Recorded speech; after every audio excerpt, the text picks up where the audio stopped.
melacak laporan perjalanan orang-orang Eropa pada abad ke-19, Semeru sudah ramai diperbincangkan. Ini karena pesonanya sebagai gunung suci, pemandangannya yang indah, dan sebagai gunung tertinggi di Pulau Jawa. Berbagai surat kabar masa kolonial juga tak absen memberitakannya, mulai dari aktivitas vulkanik, dampaknya terhadap masyarakat dan lingkungan sekitar, hingga aktivitas pendakian orang Eropa ke puncak Mahameru. Bahkan tak hanya surat kabar terbitan Hindia Belanda seperti Surabaya Handelsblad, Java Bode, De Locomotief, dan Javase Courant, tetapi juga surat kabar dari negeri induk Belanda seperti Rotterdamse Nieuwsblad, Utrechtse Courant, Het Vaderland, dan Haarlemse Courant. Sejak tahun 1806, tercatat ada beberapa ilmuwan berkebangsaan Amerika maupun Eropa yang menjelajahi Gunung Semeru, seperti Thomas Horsfield, G.F. Glicknet, dan Franz Wilhelm Junghun. Mereka melakukan pendakian, penelitian, dan mengabadikannya dalam bentuk buku, catatan perjalanan, serta lukisan. Terutama Junghun di tahun 1850 hingga 1854, ia menerbitkan buku berseri tentang lanskap dan geologi Pulau Jawa, yang di dalamnya juga menyimpan banyak informasi tentang Gunung Semeru. Tak hanya itu, ternyata perkumpulan ahli ilmu alam di Batavia juga melakukan hal yang sama. Mereka mulai menerbitkan majalah Natuurkundige voor Nederlands-Indië secara berkala sejak 1850. Majalah tersebut berisi kajian ilmiah tentang flora, fauna, dan geologi di Hindia Belanda, dan juga secara berkala menerbitkan berita-berita vulkanologi di Hindia Belanda.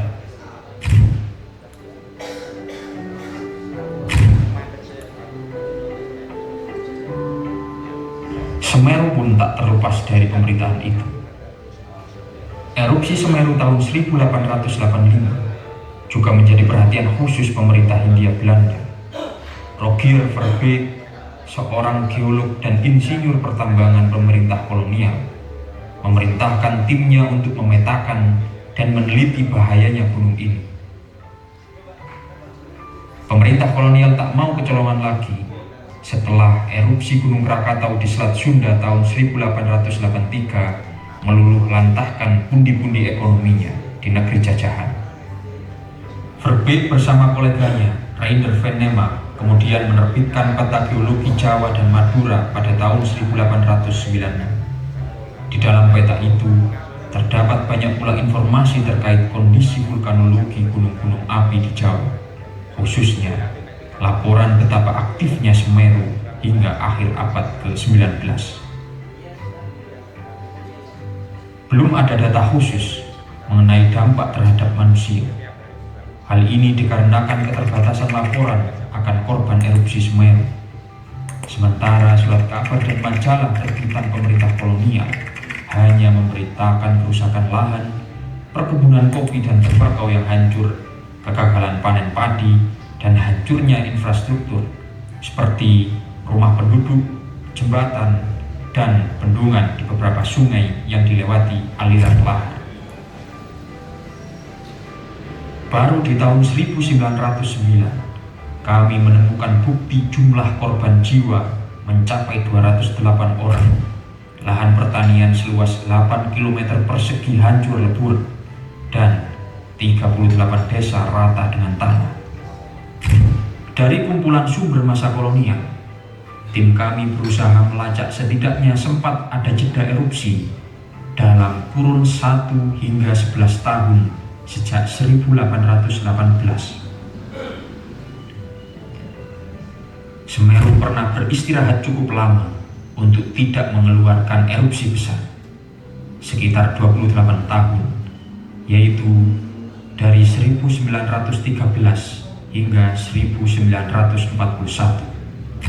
Ternyata pada periode tersebut terjadi peristiwa sumbatan magma. Penelitian Deden Wahyudin dari Badan Geologi Indonesia menunjukkan bahwa terjadi sumbatan di dasar kawah utama Gunung Semeru. Akibatnya, magma mencari titik terlemah di sampingnya dan terbukti tahun 1941 gunung ini meletus bukan di kawah utama, tapi di celah tenggara dan barat lautnya. Menginjak periode pasca kolonial, Semeru masih memberikan amuk mematikan setiap tahunnya. Mulai dari tahun 40-an hingga 70-an. Akhir 60-an, iya. Itu orang lari itu yang dibawa itu malahan bukan batal. Ya kan anaknya tidur, diambil gitu batal yang dibawa gitu. Nah, anak-anak kecil itu kan banyak yang bisa ketinggalan kan orang-orang kalau sudah panik seperti itu. Erupsi yang cukup menggemparkan dan menarik perhatian pernah terjadi tahun 1976. Peristiwa ini kemudian menjadi tragedi nasional Bondeli.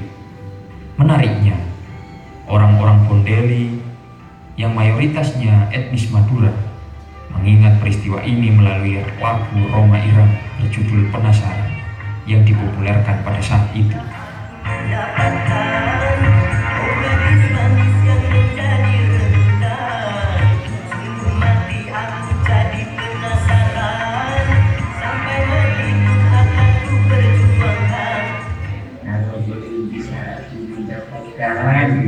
Itu lagunya dirubah. Iya, Bunda di mata kaki kelaharan itu.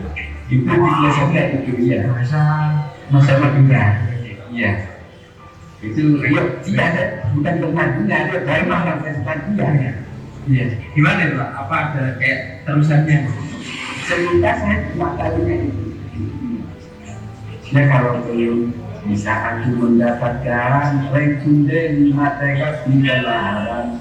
Orang Bondeli mati semua. Iya. Dengan alimullah itu yang tahu memang pas lagu itu memang. Tak hanya warga Kebondeli yang merasakan amukan Semeru di tahun 70-an. Warga desa Sumber Urip juga harus rela meninggalkan rumahnya karena erupsi besar. Tahun 1977, tepatnya 1 Desember. Erupsi Semeru 1 Desember 1977, jarak luncurnya itu 10 kilo. Setelah titik kita di sini itu ada di titik 9 kilo dari puncak. Jadi daerah pemukiman padat penduduk di sini ini sudah mulai ditinggal dan segala macamnya sudah terlalu ke Sumatera.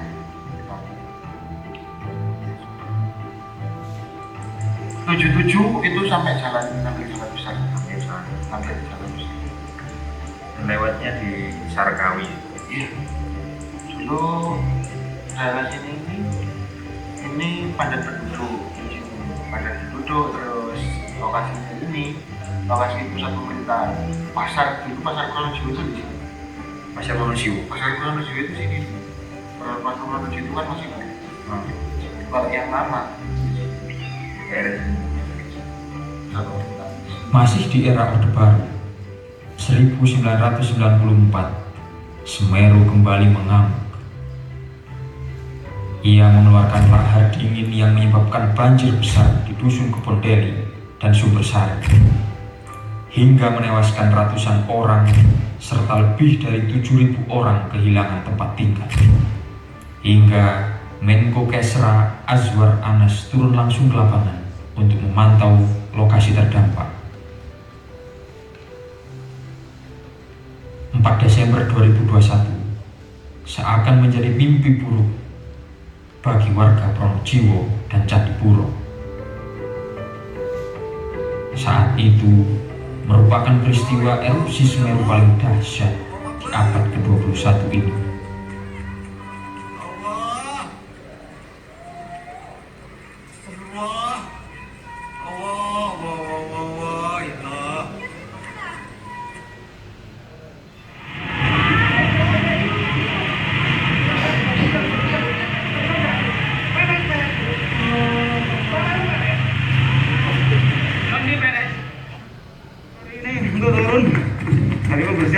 sih, kabutnya tebal.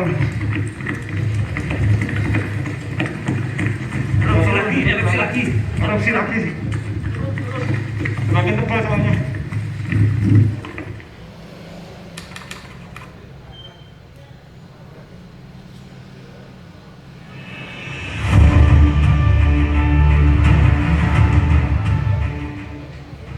Setelah kita tahu betapa mengerikannya amuk Gunung Semeru, lalu pertanyaannya, apa yang dilakukan masyarakat di masa lalu? Hubungan antara masyarakat Jawa kuno dengan gunung api ibaratnya sebuah irama, sebuah harmoni yang tak pernah bisa dilepaskan. Bagaimana kita bisa melihat realita bahwa pada daerah gunung api kita juga mendapatkan data arkeologis bahwa masyarakat tinggal di daerah gunung api itu dalam kurun waktu yang lama sekali, berabad-abad. Kita bisa memahami mereka menganggap harus ada upaya untuk bagaimana dalam tanda petik melakukan upaya-upaya agar sang gunung tidak senantiasa menghasilkan gangguan-gangguan atau bencana bagi mereka. Nah, ini menarik bagi kita bahwa posisi orang kita di masa lampau pada masa Jawa kuno menempatkan gunung api bukan sebagai penyebab atau asal-usul bencana, tapi mereka akan berusaha untuk menyelamatkan bagaimana mereka hidup pada lingkungan yang berpotensi bencana. Upaya mitigasi telah dilakukan pemerintah sejak masa kolonial, bahkan sebelumnya. Sebenarnya, pemetaan yang dilakukan ilmuwan pemerintah kolonial, mulai dari Thomas Horsfield di awal abad ke-19 hingga Neumann van Padang pada awal abad ke-20, merupakan upaya untuk mengantisipasi bencana erupsi di masanya.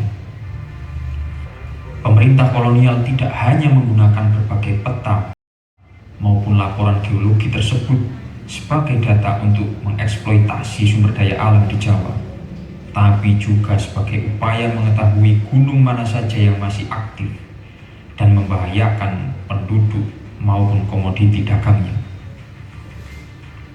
Mengingat di daerah sekitar Semeru seperti Lumajang dan Malang terdapat banyak perkebunan kopi, cengkeh, tembakau, dan lainnya ketika masa kolonial.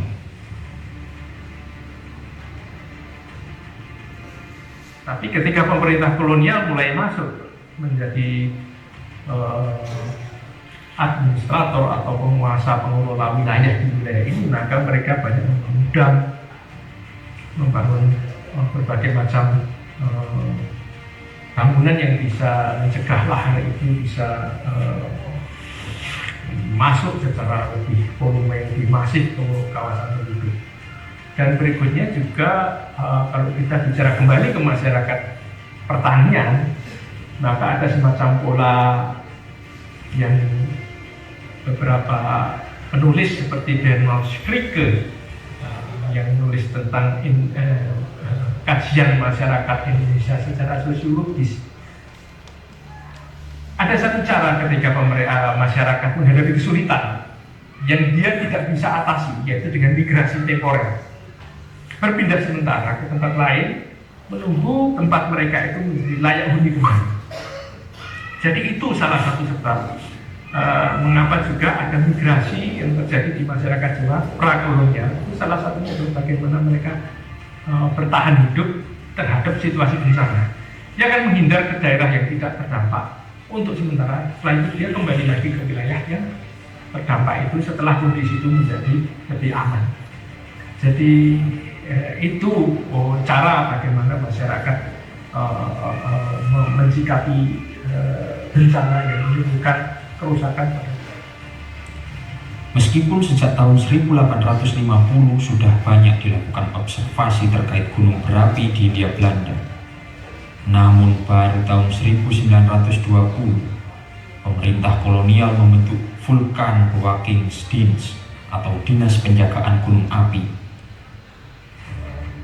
sebuah lembaga yang bertugas melakukan observasi dan penelitian rutin terkait aktivitas vulkanologi di Hindia Belanda. yang saat ini berubah nomenklatur menjadi Pusat Vulkanologi dan Mitigasi Bencana Geologi atau PVMBG yang berpusat di Kota Bandung, Jawa Barat. Lalu, bagaimana dengan mitigasi erupsi Semeru pasca kolonial hingga saat ini? Sebelum ada BPBD, militer, terutama TNI AD, membuat rencana kontingensi. Rencana kontingensi itu memang ilmu militer, di mana kita dalam melakukan penyerangan menuju sesuatu itu ada tahapan. Sehingga ada cara bertindak 1, 2, 3. Termasuk Iya. ketika erupsi Iya, kita kan jelas. Jadi buku besar disebut rencana kontingensi dalam satu ancaman. Itu di situ ada pedoman. Jadi kalau ingin jadi begini, saya harus gini. kayak SOP Iya. itu. Loh, iya, SOP kan bisa hanya di buku. Ya. Kalau rencana kontingensi pedoman semua lembaga yang akan melaksanakan ini. Jadi ketika BPBD itu membentuk sebuah desa tanggap bencana, Destana, itu outputnya salah satunya Renkom, outputnya gitu loh. Nah, Renkom itu atas kapasitas dan kerentanan yang ada di desa itu sendiri. Baru kalau misalkan Renkomnya di BPBD, tingkat BPBD ya tingkat kabupaten, Renkomnya. Karena lebih besar lagi atas ancaman itu tadi. Jadi Renkon itu berdasarkan atas ancaman, terus kemudian berdasarkan atas kapasitas ya, yang dimiliki, atas dasar kerentanan juga. Fungsinya itu malah kita itu larinya ke gunung yang itu, ke gelendang itu. Gunung Gelendang. Iya. Sebagian katanya juga lari ke Iya. Jaya, arah Iya. sana. Pokoknya yang lebih tinggi. Iya. Kita asumsi kita itu cari tempat tinggi gitu. Padahal kalau ya yang nggak tahu juga ya, lalu arahnya dari sana kenapa kita lari ke sana gitu. Kalau inget itu ya kayaknya itu gimana ya dulu kok bisa seperti itu gitu. Malah lari ke sana. Iya. Saya itu berarti belum ada kayak dari pemerintah ngomong ayo evakuasi ke sini. Nggak ada. Seperti inisiatif. Nggak ada nih kan sendiri. Kita dulu menampung paling banyak hampir 600 jiwa. Hampir 600 jiwa itu tahun yang terbesar kan tahun 2021 nih. Saya menciptakan posko ini 2 minggu, membentuk maksudnya. Administrasi, iya. Administrasi poskonya ini saya membuat itu 2 minggu. Ya akhirnya ketemu dengan menurut saya orang-orang kayak jenengan, artinya relawan-relawan yang membantu saya. Ya kadang mengatakan, oh ini gini-gini. Ya tapi akhirnya kita karena satu frekuensi mungkin ya, kita akhirnya Pertama kali berorganisasi di sini Pak. Nggih. Atau sebelumnya? Sebelumnya 2020 itu tapi skalanya kecil. Yang besar 2021. Maksudnya kan tahun-tahun Sebelumnya mungkin 2010 atau belum berarti di sini mulai jadi pengungsian itu tahun 2021 ini. 2021. 20 sebenarnya kita sudah buka ya, cuman bedanya Masih fungsinya enggak ada. Artinya mereka kan belum teredukasi. Iya. Jadi 2021 itu kita edukasi, kita latihan, kita buatkan pelatihan-pelatihan mengedukasi mereka. Saya ketika ada gemuruh gunung itu apa yang harus saya siapkan? Contoh pelajaran, siapkan satu tas besar, isinya lengkap di situ, kebetulan dasarmu. Itu satu. Yang kedua, kamu tahu harus lari kemana? Itu kita ngajari, edukasi itu. Sekarang aman. Ketika upaya mitigasi sudah terbentuk dan tertanam secara sistemik kepada masyarakat, apakah kemudian masalah bencana dan pasca bencana bisa tertangani?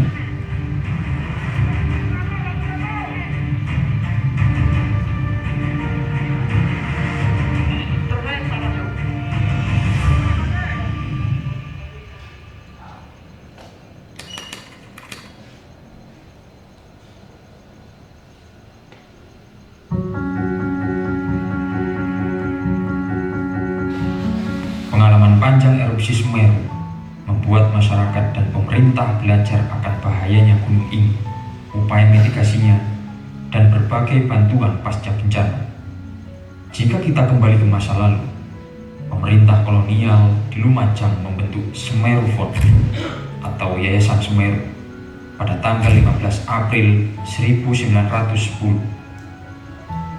Sebuah yayasan yang menangani bantuan untuk korban bencana alam.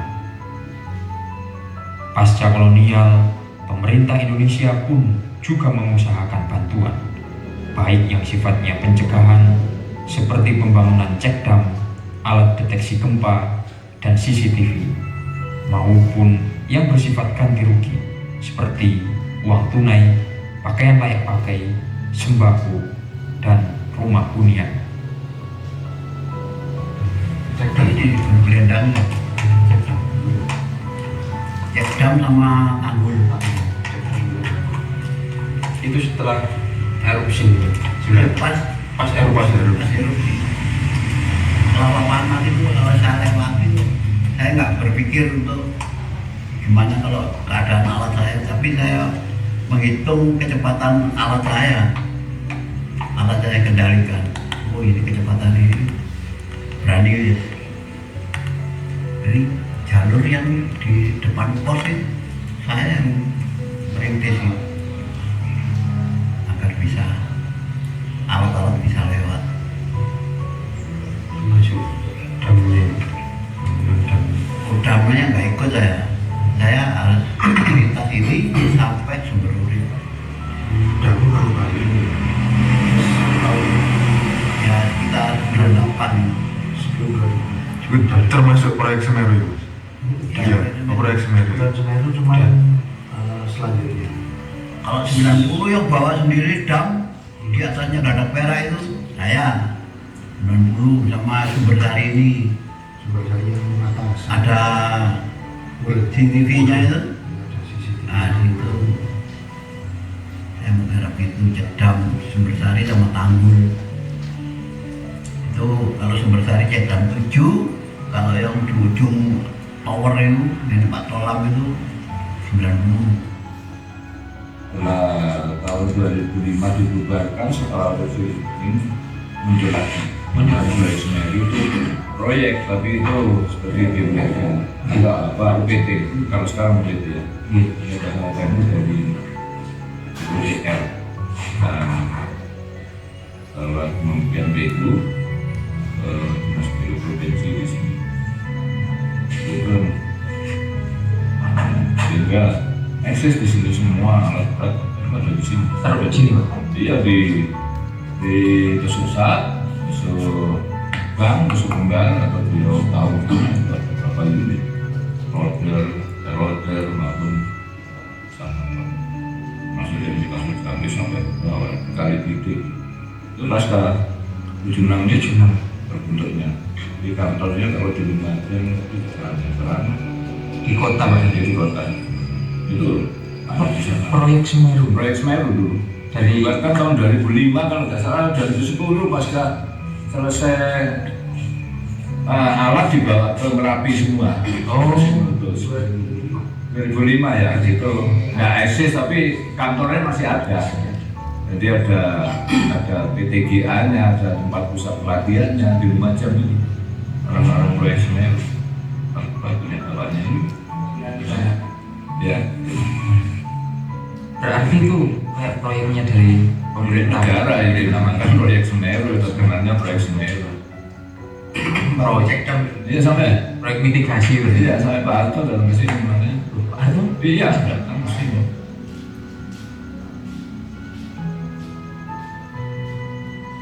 Berbagai bantuan tersebut tak terlepas dari permasalahan. Misalnya, bantuan berupa pakaian layak pakai untuk para korban ternyata terkumpul begitu banyak pakaian bekas dan tak layak, sehingga muncul asumsi bantuan tersebut menjadi ajang untuk membuang pakaian bekas.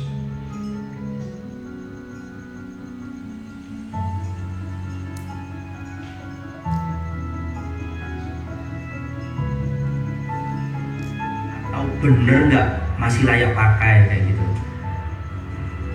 Ada beberapa yang layak pakai, bahkan ada beberapa yang pakaian baru untuk anak-anak, untuk dewasa juga ada. Itu ada, tapi ada juga beberapa donatur itu yang kalau kita bilang ya lucu gitu loh. Jadi pakaiannya itu pakaian yang nggak harusnya dipakai di para korban di sana. Jadi kayak pakaian yang rumbai-rumbai atau mungkin hot pants lah kayak gitu, atau celana yang kayak katal pak kayak gitu. Itu kita ada dokumentasinya. Jadi ya mungkin ketika kita menyortir itu berasanya ya para korban bakal memakai pakaian kayak gini. Itu berasanya kayak pakaian yang ada mungkin di orang-orang yang di kota kayak gitu kan, jadinya lucu Mas kalau dipakai di tempat pengungsian kayak gitu. Ada Mas kayak gitu Mas. Jadi yang rumbai-rumbai, yang warna-warni, yang ada glitter-glitternya kayak gitu tuh banyak sekali kayak gitu. Jadi ini yang saya bilang tadi, sudah kita pilih, kita sortir. Jadi sudah kita kasih keterangan, ini pakaian jeans saja, pakaian perempuan, pakaian laki-laki. Nah ini masker dan peralatan bayi. Ini ada pakaian anak baru, 1 kardus kayak gini. Macam-macam di sini sudah kita pilih. Berarti awalnya kayak gini Mas? Awalnya ya berupa paket-paketan yang banyak kayak gitu Mas. Udah amburadul nggak karu-karuan. Ada yang cuma di packing plastik atau apa kayak gitu. Kita bongkar semuanya, kita sortir. Termasuk pakaian bekasnya itu ya? Pakaian layak pakainya itu Mas. Gitu. Jadi itu kita sortir semua, kita buka semua, kita yang ini dari berbagai donasi bencana ya Mas ya. Jadi ada mainan kayak gini, ada pembalut, ada kebutuhan bayi dan lain-lain, alat sholat, kayak gini, sarung, mukena, kayak gini paket bes. Contohnya saya ambil contoh kayak gini Mas. Itu packingnya kayak gini. Kecil-kecil atau besar-besar ya gitu. Nah, kita bongkar semua, kita sortir semua. Kita pilih di dewasa, ya, terus dewasa, anak-anak. Pakaian dewasa juga kita pisahkan antara perempuan sama laki-laki. Selain itu, masalah lain juga muncul dari penerima bantuan. Masih ada beberapa oknum yang mencari keuntungan dari bantuan bencana tersebut. Benar, saya ini nggak bohong Mas, bukan apa. 3 bulan mereka pasangan 75 juta. Iya, Kami jadi 50 juta. bukan cerita bohong benar. Sekarang lebih gitu juga. Moya-moya. Erupsi, habis erupsi mana? Tapi erupsi di sini warga yang terdampak tambahin. Beler itu sampai Wallanis. Iya, besok sama wawancara sama teman-teman yang kontrak di Kuala sini. Waktu bencana penjualan harga itu cuma tahu satu. Ya, kita mau ke sini.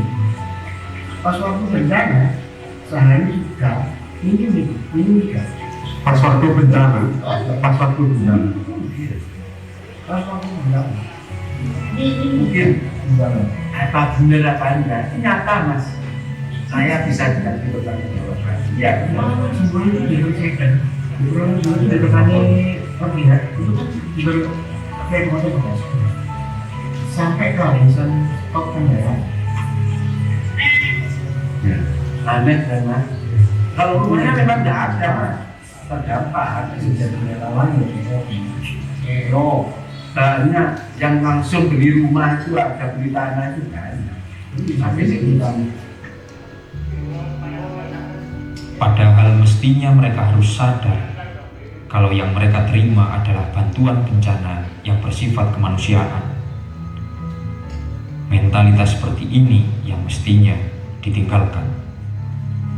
Upaya mitigasi seharusnya menjadi penguat agar masyarakat yang rentan terhadap bencana bisa mengantisipasi kemungkinan terburuk. Tidak hanya lembaga pemerintah yang bekerja dalam hal ini, tapi juga peran relawan sangat dibutuhkan untuk penanganan awal secara cepat. Bukan hanya tenaga profesional bersertifikasi yang boleh menangani langsung peristiwa erupsi, tapi juga gotong royong, relawan, dan masyarakat sipil sangat diperlukan untuk upaya mitigasi. Masalah bantuan juga jangan dijadikan ajang unjuk gigi bagi para komunitas atau organisasi, apalagi sebagai ajang politisasi. Seharusnya kita sadar bahwa kemanusiaan lebih tinggi dari semua itu.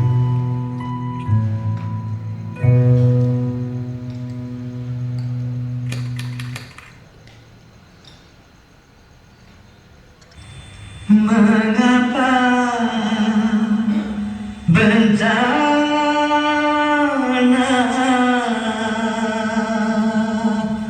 kerap melanda? Sudahkah kita membaca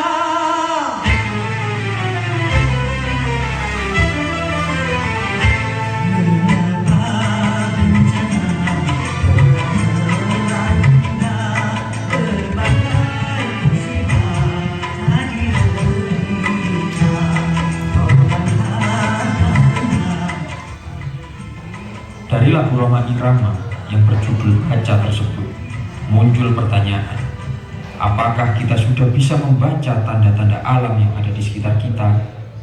Apakah kita bisa membaca tanda bencana alam, khususnya erupsi Gunung Semeru?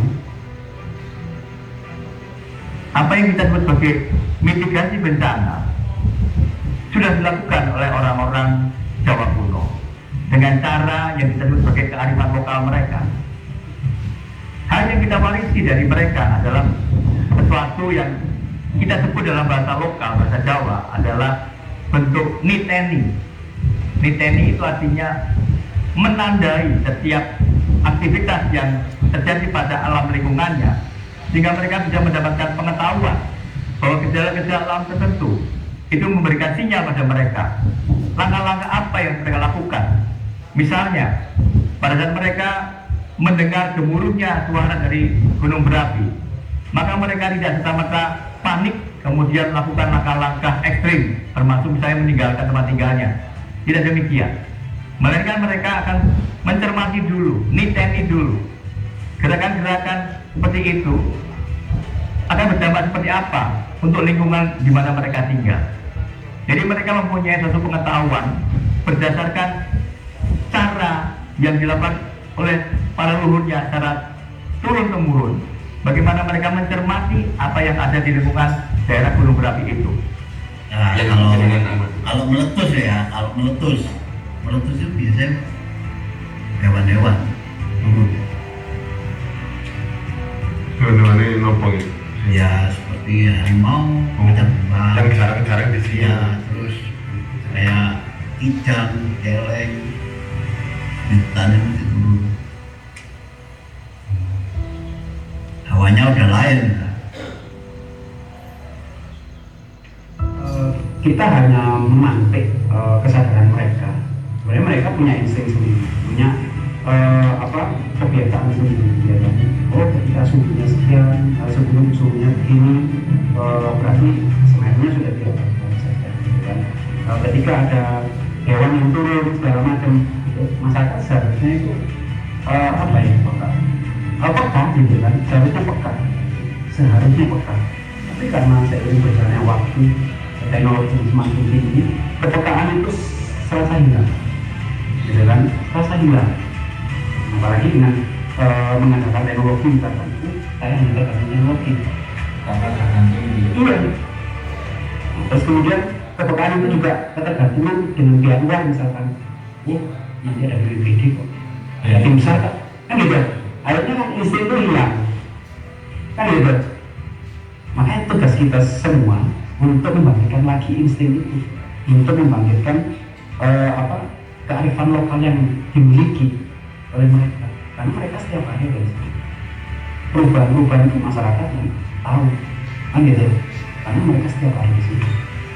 Dan itu juga harus dipahamkan, ini akan mengancam loh ya, kan gitu. Nyawamu loh ya, nyawamu relawan loh ya, kan itu. Pihak luar kan relawan. Lalu, Bagaimana masyarakat lokal bertahan hidup di lereng Semeru selama puluhan bahkan ratusan tahun?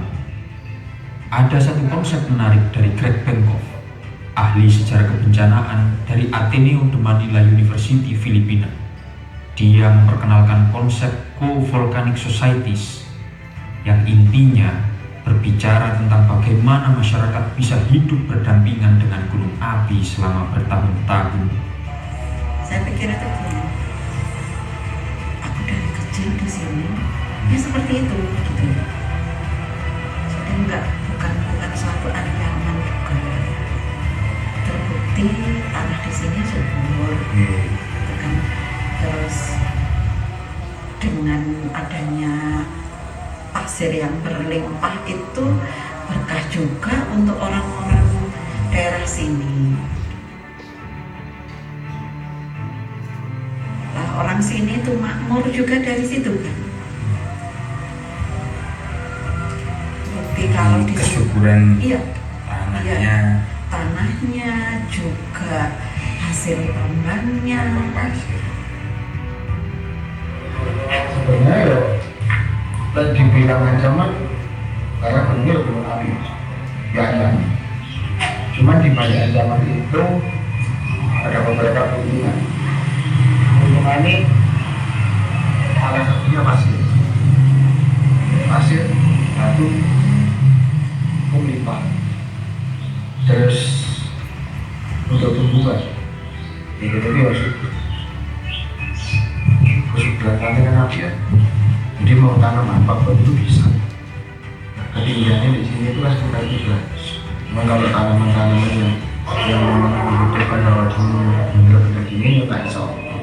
Cuman kalau untuk sayuran ataupun tanaman-tanaman bertumbuhan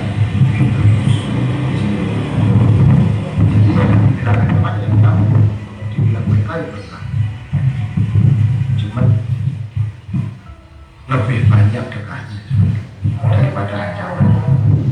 Ternyata lahan yang terbentuk dari hasil erupsi gunung api sangatlah subur dan menarik perhatian manusia untuk menghuni kawasan tersebut, membangun permukiman, mengembangkan pertanian dan peternakan.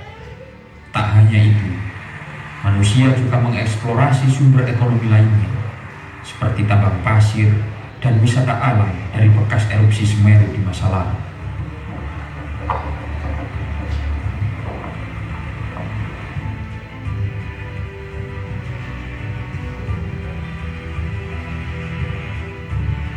Pertanyaan saya kemudian mengutip kalimat populer warga Jawa Timur, "Lulu, gak bahaya tak?"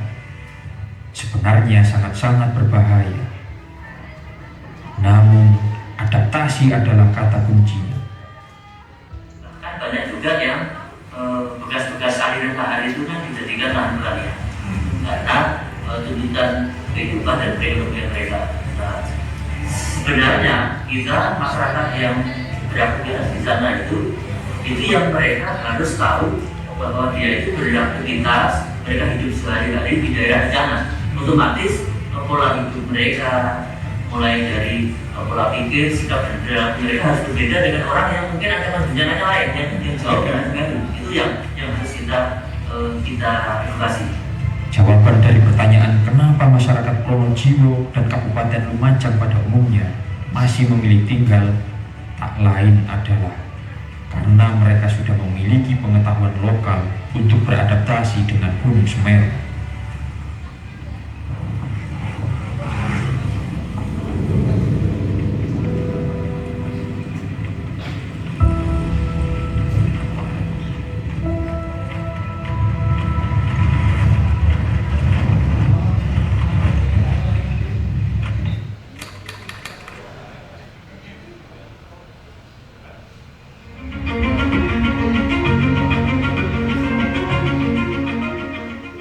Perjalanan ini kemudian kami pungkas dengan nilai-nilai pengetahuan lokal yang muncul dari masyarakat Pronojiwo. Kita belajar tentang bagaimana mereka memposisikan Gunung Semeru dalam kehidupannya. Belajar bagaimana menyikapi bencana alam dan belajar gotong royong membantu sesama pada saat bencana terjadi.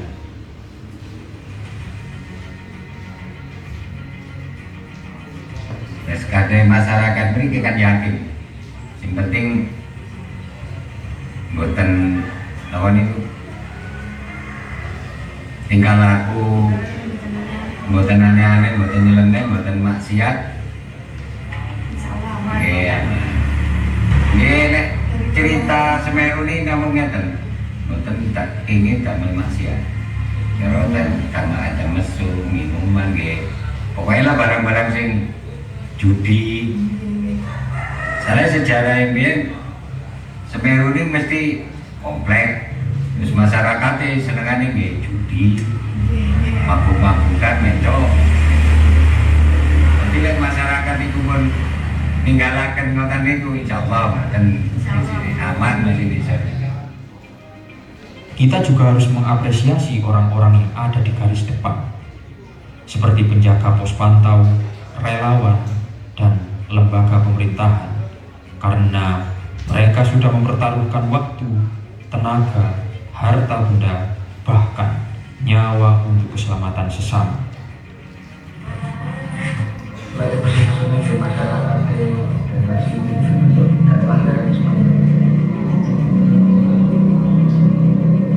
Cari info yang akurat.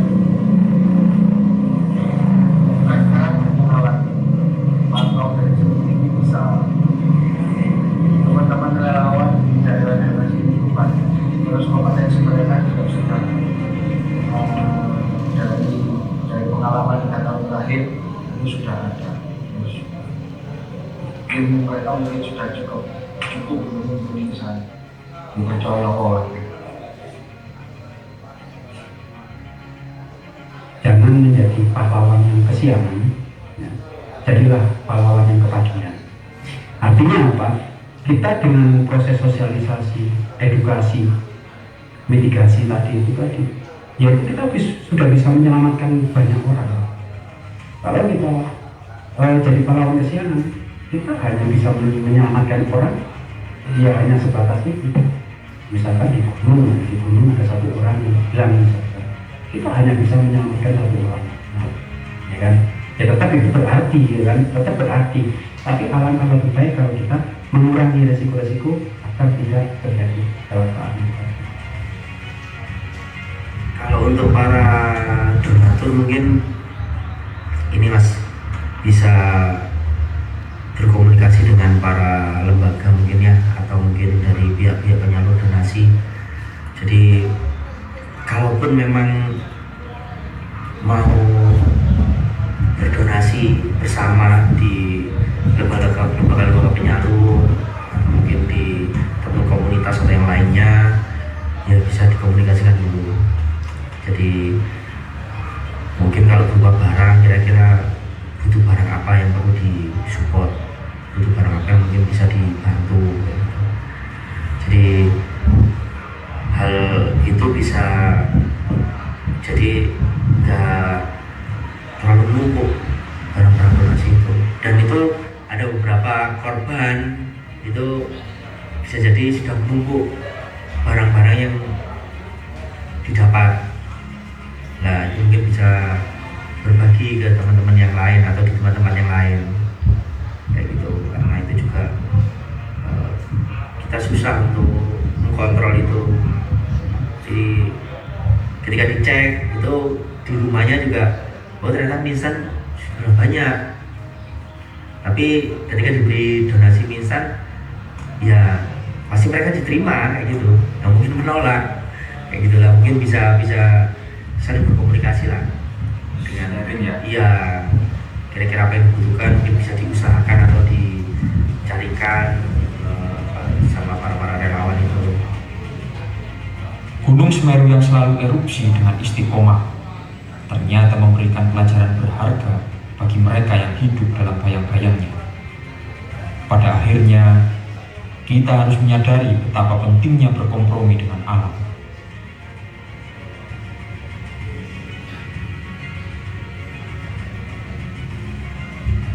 Sehingga bagi orang asing ketika datang ke suatu gunung berapi, perubahan yang ada di sekitar gunung itu kadang-kadang buat orang asing itu khawatir. Tapi bagi orang lokal yang sudah puluhan tahun tinggal di sana, bahkan leluhurnya juga tinggal di sana, mereka mungkin akan tenang-tenang saja. Bahkan mereka bisa mengatakan mboten nopo-nopo dalam bahasa Jawanya. Orang Jawa kuno tidak senantiasa melihat kehidupan mereka dengan lingkungan yang berpotensi bencana itu sebagai suatu kehidupan yang rawan. Tapi mereka berusaha bagaimana membuat harmoni antara manusia dengan lingkungannya. Tentu saja ini jangan terkait dengan apa yang mereka percayai, apa yang mereka pahami, hubungan antara manusia dengan lingkungannya.